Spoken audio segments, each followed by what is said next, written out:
Esse é o nosso terceiro encontro para falar sobre a influência do poder e como é que eu faço para responder aquela pergunta que não quer calar. O que eu posso fazer, Sônia, quando a outra pessoa que está negociando comigo tem mais poder do que eu? E aí nós vimos dois outros vídeos onde eu falei das 7 variáveis que compõem as fontes de poder. Então, o primeiro vídeo foram 3, que nós falamos sobre autoridade, falamos sobre Bhatna e falamos sobre carisma. E depois, nas outras 4, foi o segundo vídeo, nós falamos sobre norma, recursos, informação e tempo.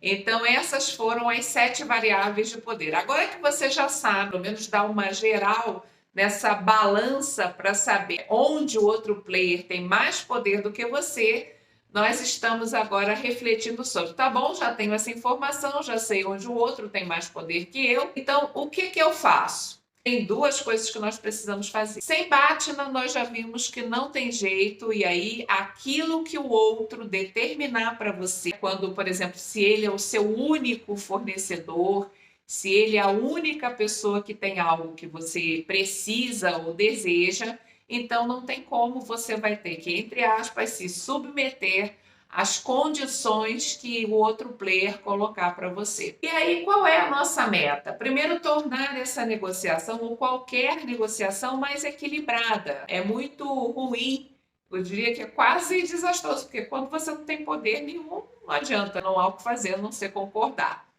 Mas o que a gente pode fazer? Então, eu posso procurar avaliar como é que eu me protejo naquele poder que eu tenho, ou como é que eu aumento o meu poder numa negociação.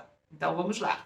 Autoridade. Se eu for pensar em cargo, isso aí acaba sendo muito difícil. Para que eu consiga, eu dependo muitas vezes de outra pessoa para poder conseguir esse aumento de autoridade. Quando a gente fala de Bhatna, também pode ser muito difícil, mas eu posso criar possibilidades, eu posso olhar um contexto e avaliar se eu tenho como criar uma outra alternativa para que eu não fique tão refém numa situação de negociação. Vamos pegar um exemplo aqui para Bhatna. Se eu trabalho para você e você é minha única fonte de renda, é sinal de que todo o meu custo fixo, se eu não tenho uma reserva financeira, ele está pautado em cima daquilo que eu vou ganhar trabalhando para você. Então, uma forma de eu conseguir ter alternativa, inclusive ter mais autonomia na minha relação com você, é eu criar uma outra fonte de renda. E aí você tem que buscar o que você poderia fazer que viesse a trazer para você uma outra alternativa, ganhos mensais, para que você pudesse não ser tão dependente dessa sua fonte de renda. E a gente viu que você pode fazer isso. Com relação à informação, por exemplo, é o fato de você procurar investir mais naquelas informações de mercado sobre a pessoa ou a empresa com a qual você está negociando. Então, quem são os outros players que querem também aquela conta daquela empresa? Quais são os desafios que essa empresa tem no mercado? Então, na hora que você se interessa pelo outro, você obtém mais informação.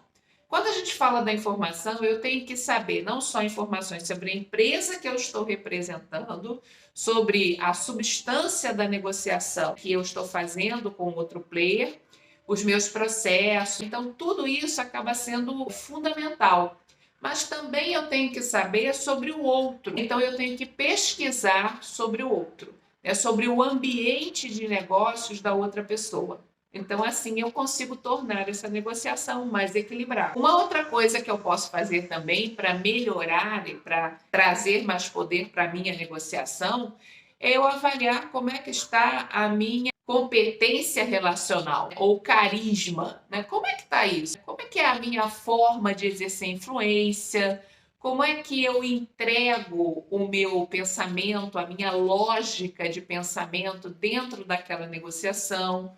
Como é que eu faço perguntas? Como é que está a minha escuta? Então, todas essas questões ligadas a soft skill, elas acabam também ajudando e me dando poder nessa negociação.